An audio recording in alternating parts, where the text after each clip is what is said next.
Que Dieu soit loué abondamment. Nous allons prier le Seigneur.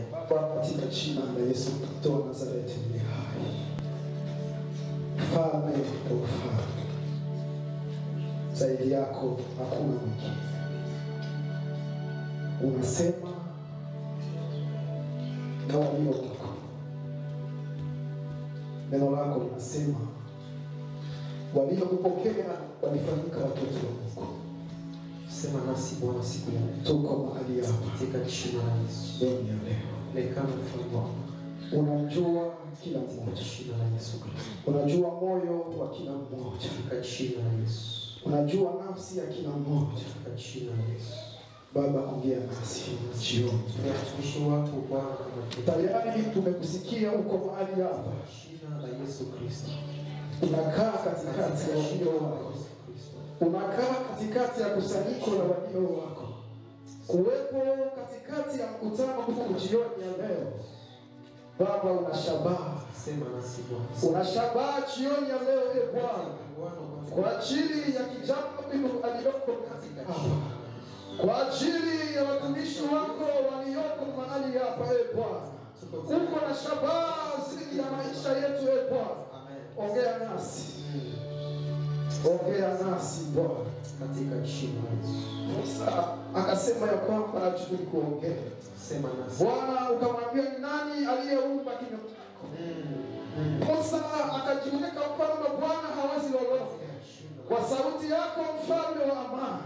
Ulimwambia ndugu yako Haruni akasema pahali pako.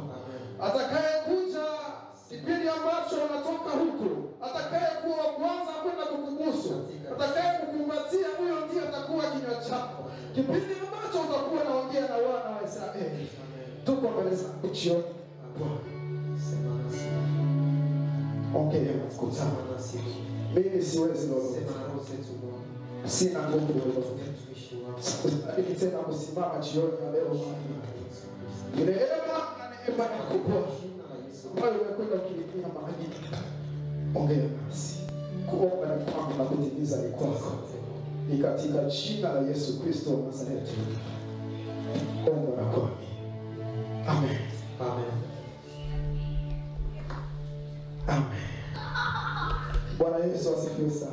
Que Dieu soit loué abondamment. Hallelujah. Alléluia. Hallelujah. Amen. Mwambie jirani yako. Aide-moi à dire à ton voisin.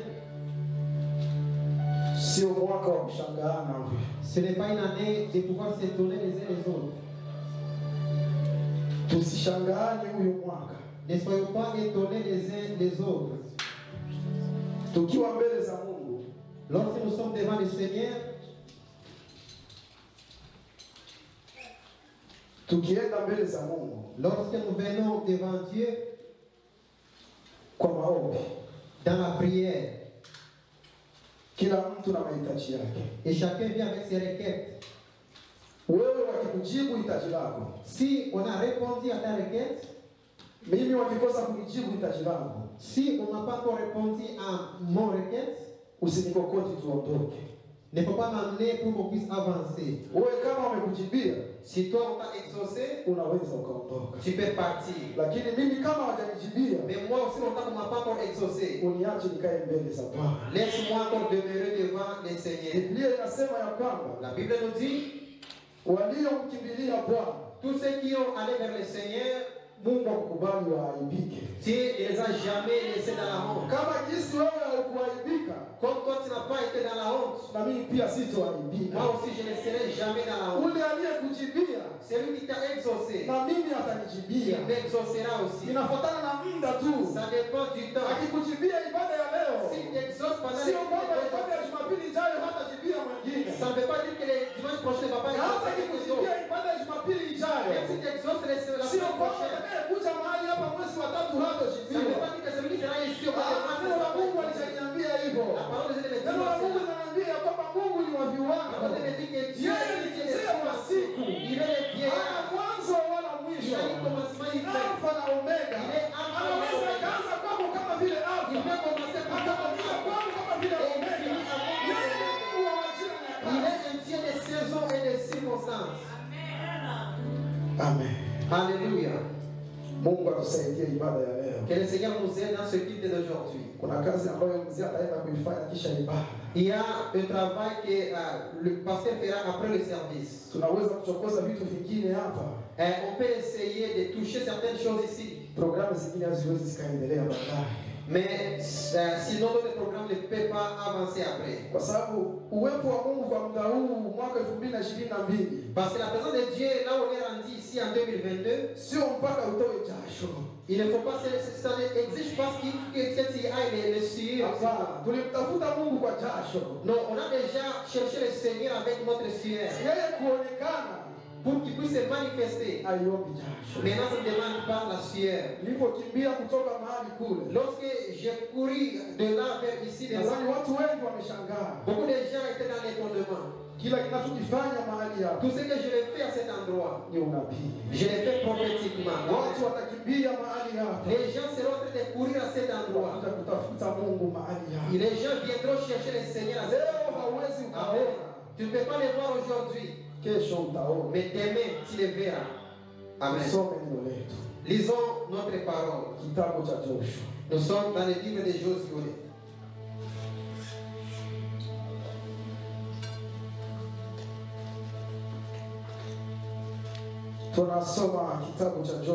Nous sommes dans le livre de Josué. Josué chapitre 2.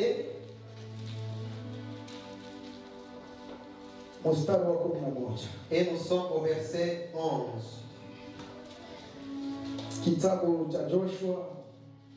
Livre de Josué, chapitre 2 et au verset 11.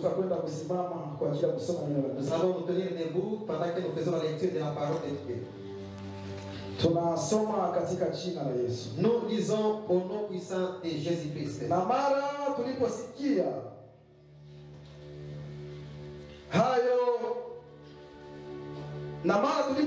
hayo, mioyo yetu iliyeyuka, wala hakukusalia ujasiri wowote katika mtu yoyote kwa sababu yenu, kwa kuwa Bwana Mungu wenu, yeye ndiye Mungu katika mbingu juu, kati ya nchi chini. La Bible nous dit, nous l'avons appris et nous avons perdu courage, et tous nos esprits sont abattus à votre aspect, car c'est l'Éternel votre Dieu qui est Dieu en haut dans les cieux et en bas sur la terre. Amen. Amen. Nous pouvons nous asseoir. Notre thème ce soir, la vie diligente.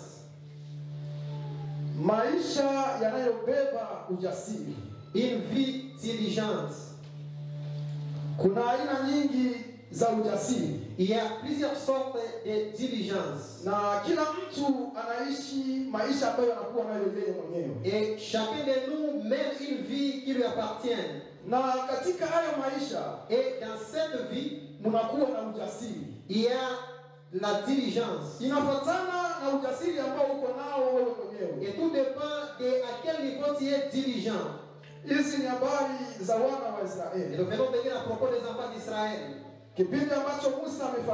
Alors que Moïse était mort, il avait laissé la responsabilité à Josué. Quand tu commences de lire à partir de Exode, Dieu avait dit aux Israélites que je vous amène vers l'Égypte. Ce n'est pas que vous allez vous limiter dans les déserts. Vous allez traverser aller jusqu'à Canaan.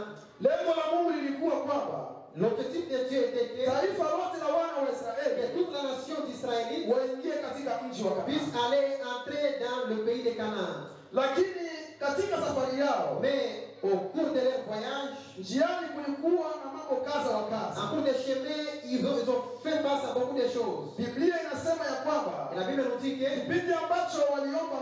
lorsqu'ils avaient demandé de l'eau, Dieu avait donné de l'eau.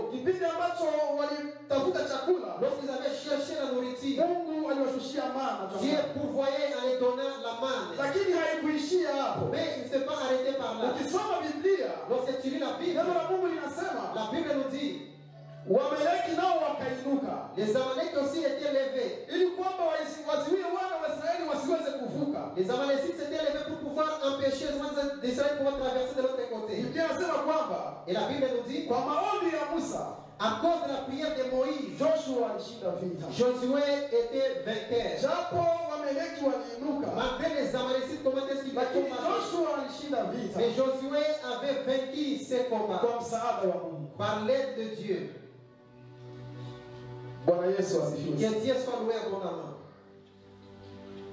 Hapo kwa tumekwenda kusoma Et là, nous venons de lire, ni kipindi ambacho wana wa Israeli wanapeleleza mji wa Yeriko. c'est lorsque les Israélites étaient allés pour aller espionner Jéricho. Kama jinsi msimamizi alikwenda kutuambia, Comme c'est que le modérateur nous a parlé, aligusia mji wa Yeriko. il a touché sur la ville de Jéricho. Kitu ambacho tunakwenda kukisoma mahali hapa, Et ce que nous venons de lire ici, tutamwangalia Rahabu ambaye alikuwa na ujasiri. et nous allons voir Rahab qui était dirigeant. Ujasiri ulitokana na nini mpaka awe na ujasiri? Et qu'est-ce qui avait causé qu'elle soit dirigeante? Neno la Mungu linasema La parole de Dieu nous dit, aliwaambia wale wapelelezi, elle avait parlé aux espions.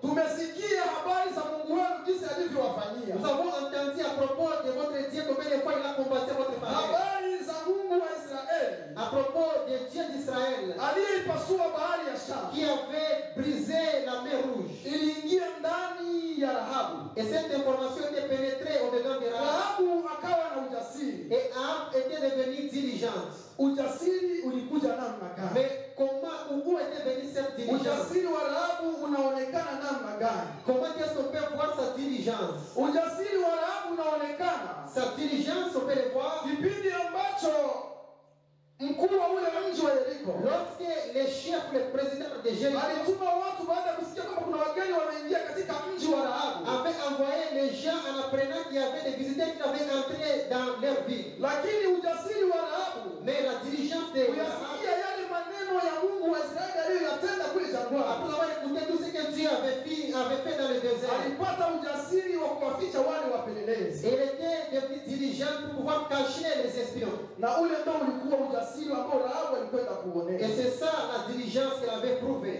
kwa sababu maisha ya kawaida, Parce que dans la vie quotidienne, kama wale wapelelezi wangegundulika pale kwa Rahabu, si on avait découvert que les espions étaient chez Rahab, Rahabu angeingia katika matatizo, Rahab serait dans un grand problème. sababu alikuwa ameingiza watu wa kupiga ule mji wa Yeriko. Parce qu'elle avait fait entrer les ennemis ou les gens qui étaient venus pour combattre cette ville. Maisha yanayobeba ujasiri Une vie qui a de la diligence. yanaweza kumtoa mtu sehemu nyingine na kumwingiza mtu sehemu C'est une vie qui peut t'amener d'un côté, t'amener de l'autre côté. Rahabu alikuwa ni mtu wa mataifa. Rahab, c'était une païenne. Inakuacha mtu wa mataifa aandike katika historia ya Yesu Kristo? Et comment ça arrive à ce qu'une païenne soit écrite dans la Bible? Ni kwa sababu alikuwa na ujasiri, Ce n'est que parce qu'elle était diligente. na ujasiri wake ulikuja Et sa diligence était venue kipindi amegundua kwamba Mungu wa Israeli ndiye Mungu ambaye anatenda. lorsqu'elle avait découvert que c'est le Dieu d'Israël qui agit. Jioni ya leo, Ce soir, ujasiri wangu na ujasiri wako la diligence et ma diligence, unaweza kufanya hata familia yako kutoka katika sehemu nyingine kuingia ça sehemu. peut faire ce que même ta famille sort Kwa d'un jinsi côté tu et wewe de l'autre côté. ambaye umekwenda kuwa na ule ujasiri, Ça ni dépend namna gani unakwenda de kuutumikia. comment est-ce que tu utilises ta diligence. Tutakwenda kuangalia mambo mawili Et là, nous allons voir des choses. ambayo yanapeleka maisha ambayo yanabebwa na ujasiri. Et les deux choses que nous voyons dans une vie diligente. Tutasoma Samueli wa kwanza, Nous allons lire 1 Samuel, Samueli wa kwanza nous sommes dans 1 Samuel, 17, chapitre 17, tutasoma 43. et nous allons lire le verset 43. 1 Samuel, chapitre 17, et le verset 43. Tutasoma 43, tunaruka 45. Nous allons lire le verset 43 et nous allons sauter le verset 45. Ambayo kwa Biblia Kiswahili tusaidia kusoma. Celui qui a une Bible en solide peut déjà nous aider avec la lecture.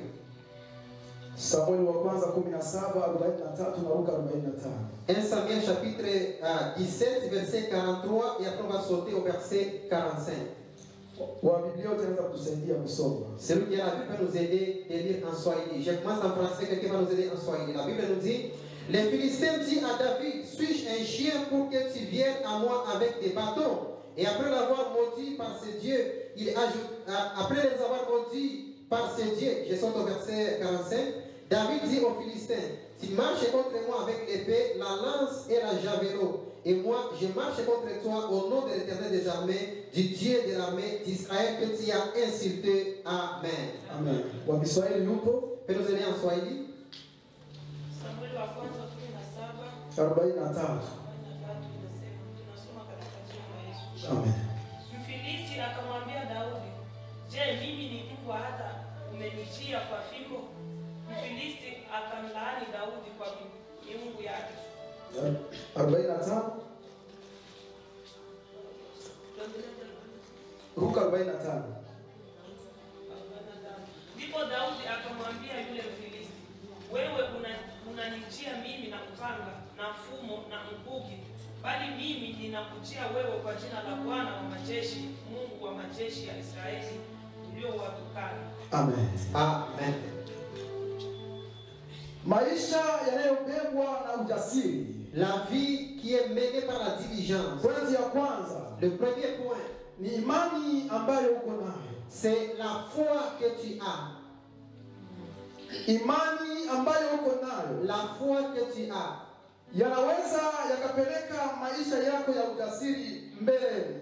La foi que tu as peut faire avancer ta vie diligente. Hapa tumesoma watu wawili. Et si nous venons de lire deux personnes, Tumeona Daudi na Goliati. nous avons vu David et Goliath. Kila mtu alikuwa na imani yake. Et chacun entre eux avait sa propre foi. Ukisoma hii 43, En lisant au chapitre, au verset 43, Goliati ndio alianza kuongea. c'est Goliath qui avait commencé la conversation. Goliati Biblia inasema kwamba akamlaani kwa Mungu wake. Goliath avait maudit par ses dieux. Ilionyesha imani ambayo Goliati alikuwa Et nayo. cela avait prouvé la foi dont Goliath avait.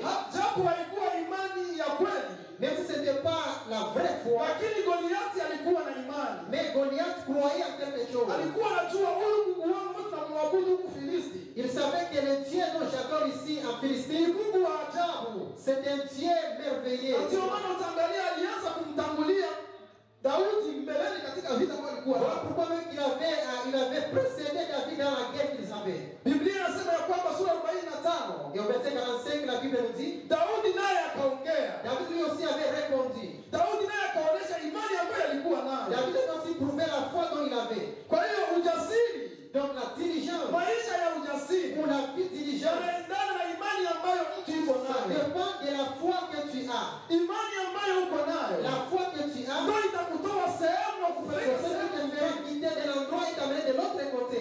Na maisha ya ujasiri Et la vie diligente, inamsaidia mtu, ça permet à quelqu'un, inamweka mtu upande mmoja kutoka mwingine upande. et ça te distingue d'un côté.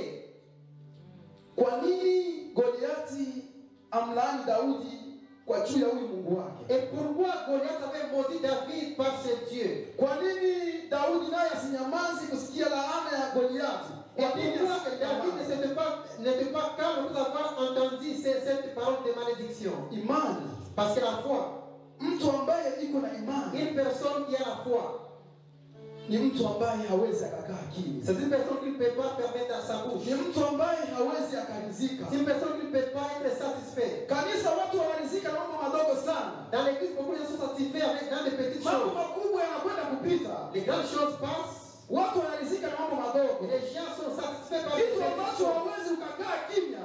C'est la chose par laquelle tu ne peux pas te taire. Watu wanakaa kimya. Mais tu vois les gens se Mtu taire. anakaa kimya. Tu vois quelqu'un se taire. Ukimya hauwezi kukusaidia. Mais la silence ne peut pas t'aider. Ukimya wa Mkristo.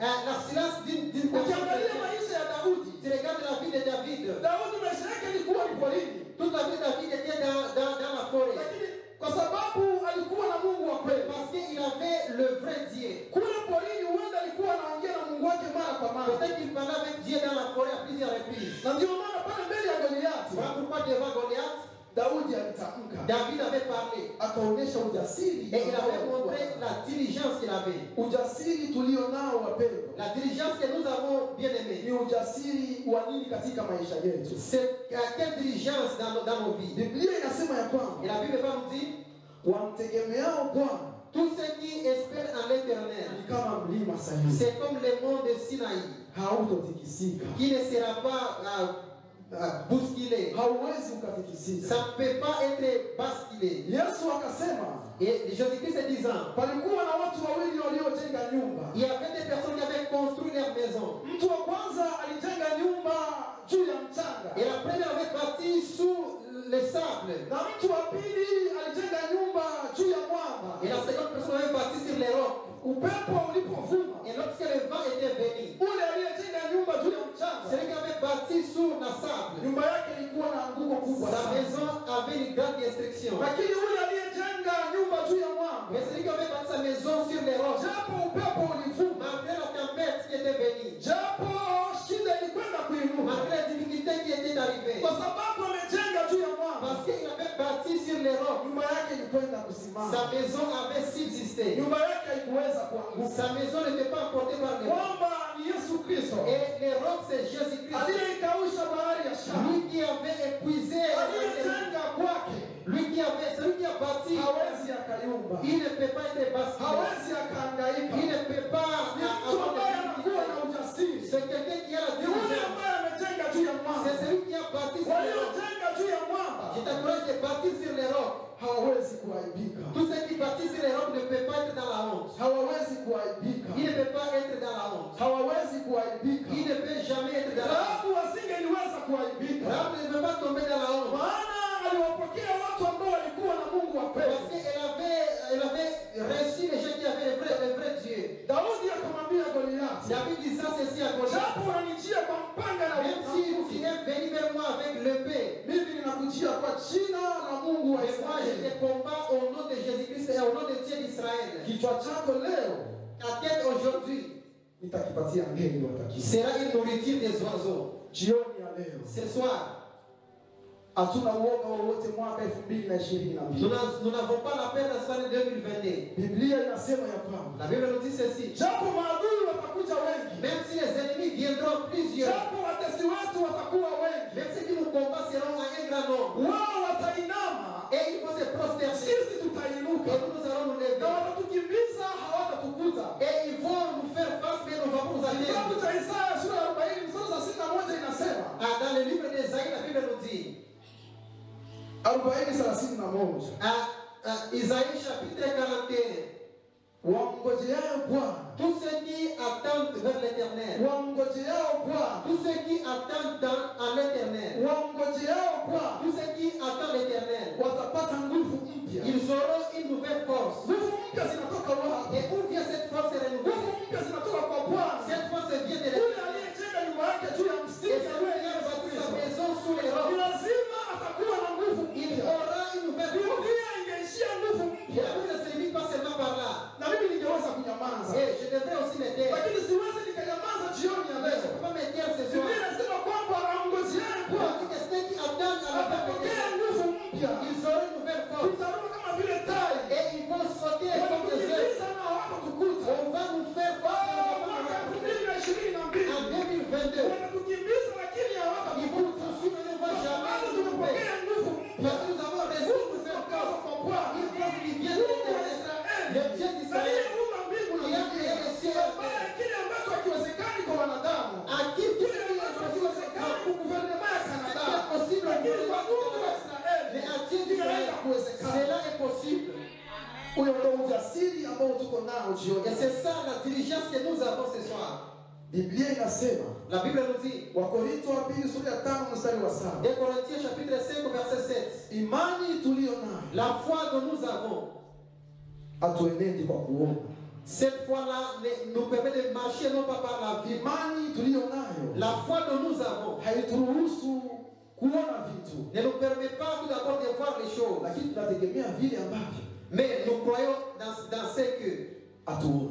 nous ne voyons Kwa pas. hiyo vile ambavyo tumeviona Donc ce que nous avons vu, ni demodé, c'est démodé. vimesha expire. Ça a déjà expiré. Kwa hiyo kama tumekiona kitu Donc si nous avons vu quelque chose, kimekwisha, c'est fini. hata nikusaidie kitu kimoja. Même si laisse-moi t'aider avec une chose. Utaangalia watu wa ulimwengu, Tu verras les gens de ce monde. akinunua gari ya 2022 S'il achète une voiture de 2022, anaitembelea, il va utiliser cette akili voiture. yake sio kwamba ile gari ya 2022 Ce n'est pas que c'est ndio une voiture ataingia nayo de 2022. 2023. Il va aller avec cette voiture de 2022. Hapana, Non. akinunua gari ya 2022 S'il achète une voiture de 2022, anasubiria gari ya 2023. il côté de kile ambacho amekiona Donc ce qu'il a vu, kimekwisha kuexpire. ça a déjà expiré. Neno la Mungu linasema Et la Bible nous dit, kile ambacho macho hayajawahi kuona, ce que les yeux n'ont pas encore vu, masikio ce que hayajawahi les oreilles n'ont pas kusikia, encore entendu, ndio kile ambacho Mungu ametayarishia c'est wazee ça wake. que Dieu a préparé pour Jioni ya ceux qui leo, l'appartiennent. ndugu yangu uliyoko mahali C'est ça hapa, que les mecs qui a cet mama endroit, yangu uliyoko mahali ma mère hapa, qui a cette kile place, ambacho macho yako hayajawahi ce que kuona, les yeux n'ont pas ndio encore vu, kile ambacho Mungu amepanga c'est ce kukufanyia que mwaka Dieu huu. t'a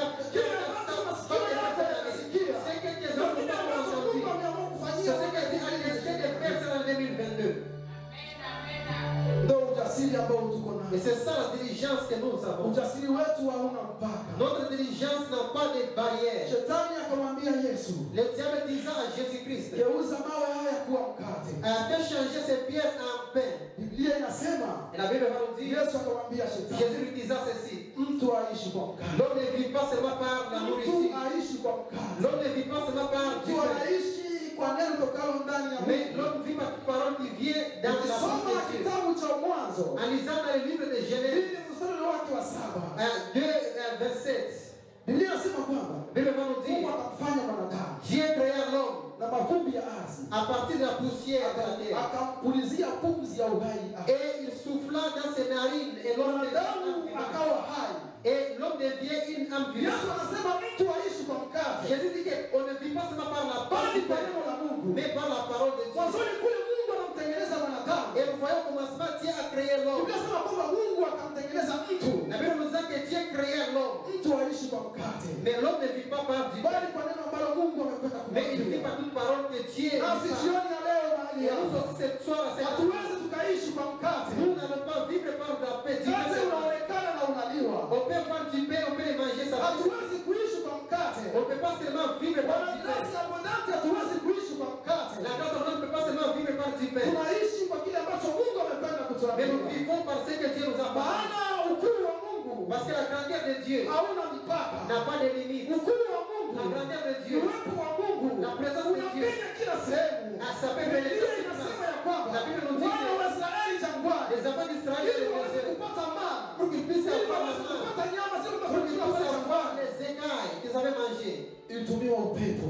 Et c'était le vent qui les avait Upepo amenés. ndio ambao ulivuma C'est le vent qui avait soufflé. ukazileta zile nyama, Et ce vent avait amené la ukaleta viande, kile chakula. avait amené les écailles. Upepo, Le vent. upepo ulitoka wapi? Mais où était venu ce vent? Ujasiri nilio nao, La diligence que j'ai. hata mambo yamezingana namna Même gani, si les choses sont compliquées comme Mungu ana kila njia Dieu a tous les moyens ili possibles kujibu mahitaji ya de mwanadamu. répondre aux besoins de Mungu l'être. ana kila sababu Dieu a toutes raisons ili kujibu maisha ya de mwanadamu. répondre à la vie. Waliompokea Tous ceux qui lui ont reçu, sio wale waliofanyika kuwa wana wa c'est Mungu, eux qui sont devenus les na enfants de Dieu. waabudio halisi Et les vrais adorateurs watamwabudu katika roho na kweli. adoreront le Seigneur. Jioni ya leo sina uoga wowote ule. Je n'ai aucune peur ce Kama soir. Mungu anaweza kila Je kitu, dis que Dieu peut tout hata chose. nionekane nimekaa mafumbili namna gani, Même si ça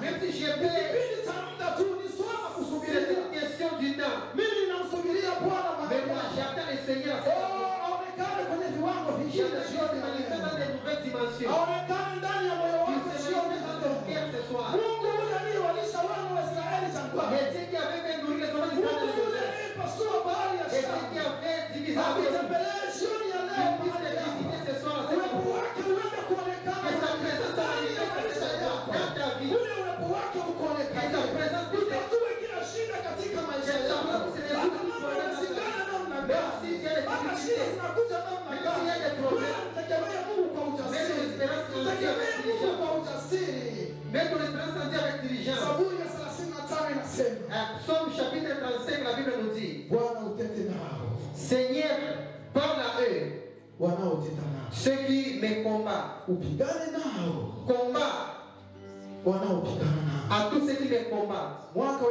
2020 L'année 2022, wanaojipanga kupigana na watoto tous ceux wetu qui se préparent pour faire face aux kwa oppositions, ujasiri tulio nao, par la diligence que nous avons, Bwana atapigana nao. Dieu combattra à notre faveur. Na Bwana akipigana Et nao, lorsque Dieu va les combattre, ushindi ni wa kwetu. la victoire est assurée de Mungu ni Mungu wa miungu yote. Dieu est un Dieu de tout le Dieu. Unaweza ukategemea mdomo wako, Tu peux faire confiance à ta bouche. unaweza ukategemea nguvu Tu zako, peux faire confiance à ta propre force. force, nguvu haziwezi zikakuokoa. mais cela ne peut pas te délivrer. Mdomo hauwezi kukuokoa. La bouche ne peut pas te délivrer. Waliokuwa na midomo wakiongea watu Il y wanaoogopa a les gens qui parlaient et tous les gens étaient dans la peur.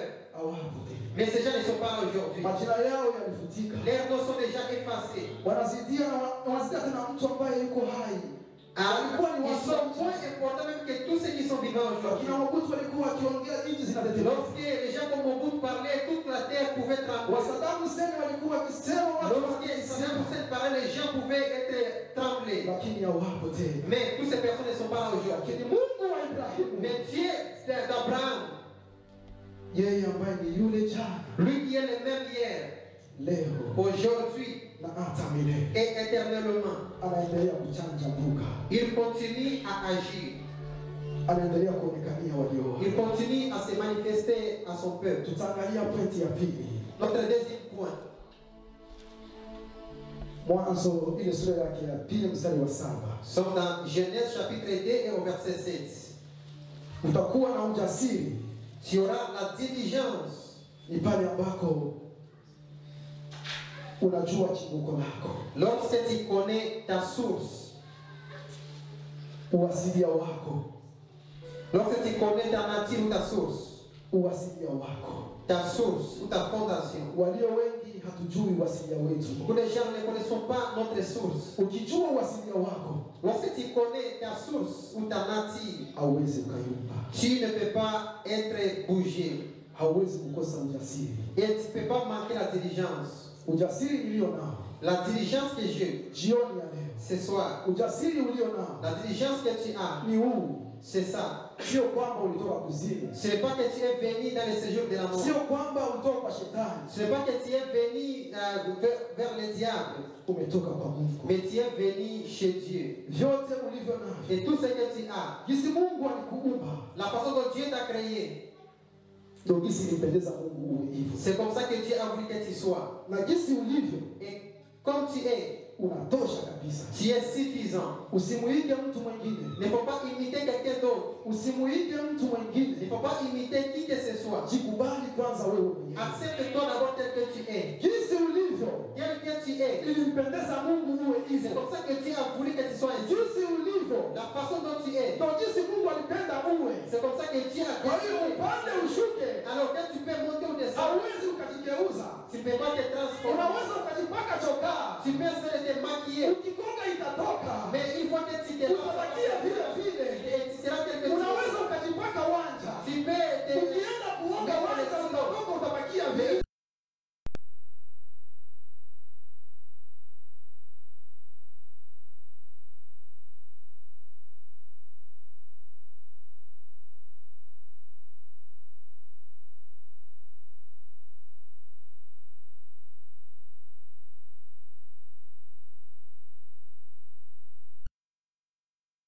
La grande chose qu'il faut que tu fasses, Ni kumtafuta Mungu. c'est de chercher le Seigneur. Biblia inasema ya La kwamba Bible nous dit ceci. neno la unabii katika Biblia inasema kwamba Une parole prophétique dans la Bible nous dit Mungu, Dieu, atabariki kazi ya mikono il yako. bénira ton travail. Kazi gani ambayo Mungu ataibariki? Mais c'est quoi cette œuvre-là que Dieu va bénir? Kama Mungu anasema atabariki kazi ya mikono Si yako, Dieu dit qu'il va bénir ton ni travail, wale ambao wanatumika pamoja na Mungu.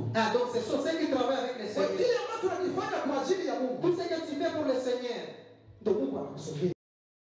c'est ça ce qui fera que Dieu puisse te faire amener Unasogea, encore Mungu plus loin. anakuinua, unasogea. Donc Dieu va t'élever et tu vas aller encore plus loin. Biblia inasema Et la Bible nous dit, anawatoa mavumbini, et il fait sortir les gens dans la poussière. anawatoa wanyonge Il mavumbini fait quitter les pauvres dans la na poussière. kuwaketisha meza moja na wafalme. Et il les fait asseoir sur la même table avec Nani les gens. anawatoa mavumbini? Et il les fait sortir dans la poussière. Ni Mungu peke yake. Et c'est Dieu seul qui peut faire Kwa hiyo ça. sina muda wa kuiga hali ya mtu Donc mwingine, je n'ai pas le temps d'imiter qui que ce kwa soit. sababu hali yake haitonisaidia, Parce que ses habitudes ne vont pas m'aider.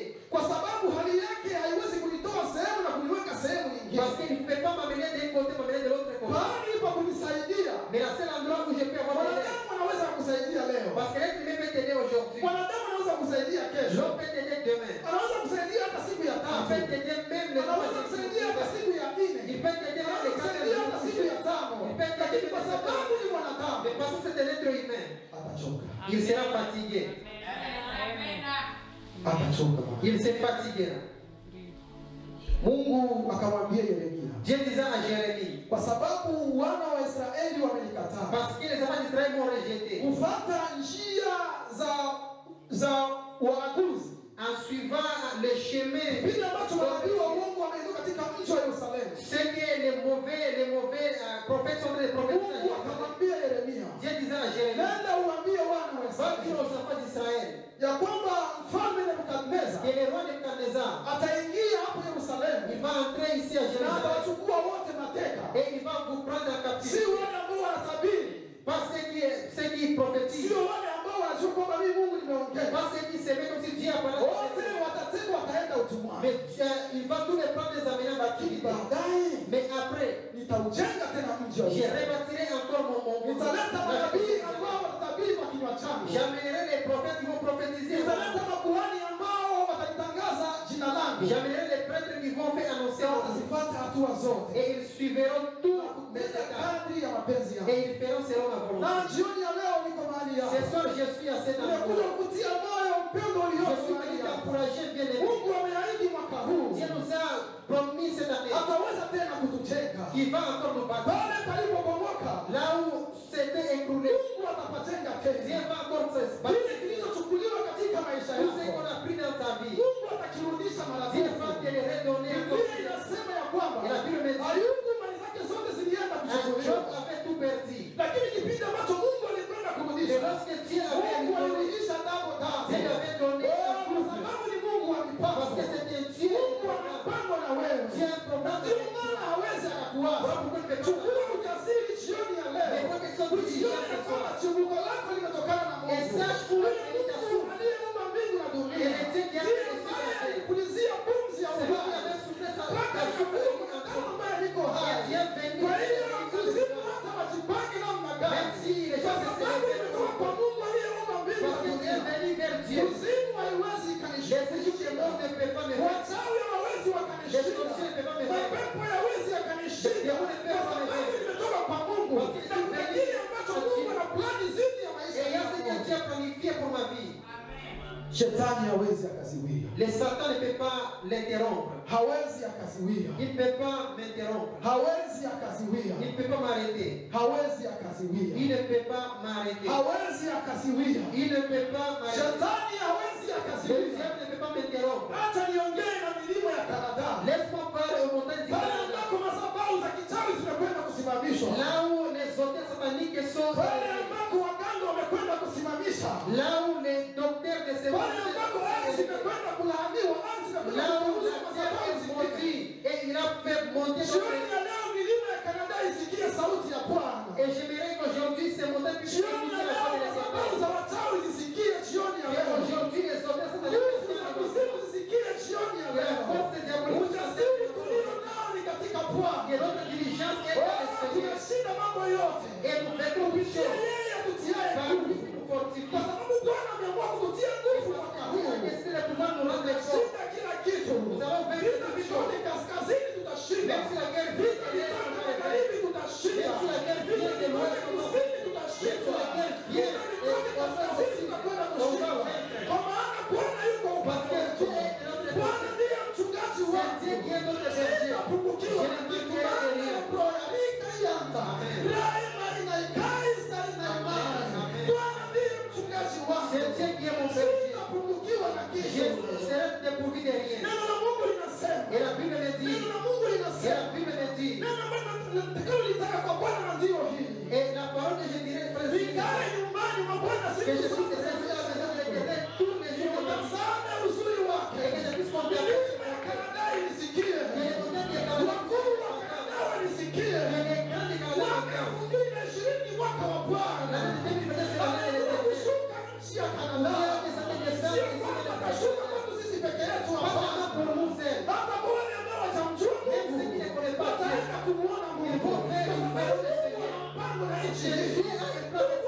termine. na siwezi nikaongeza, Et là, je ne peux pas rien ajouter. siwezi nikaongeza. Je ne peux rien ajouter. Imetosha. Ça, c'est suffisant. Mungu alibariki neno lake. Que le Seigneur bénisse sa parole.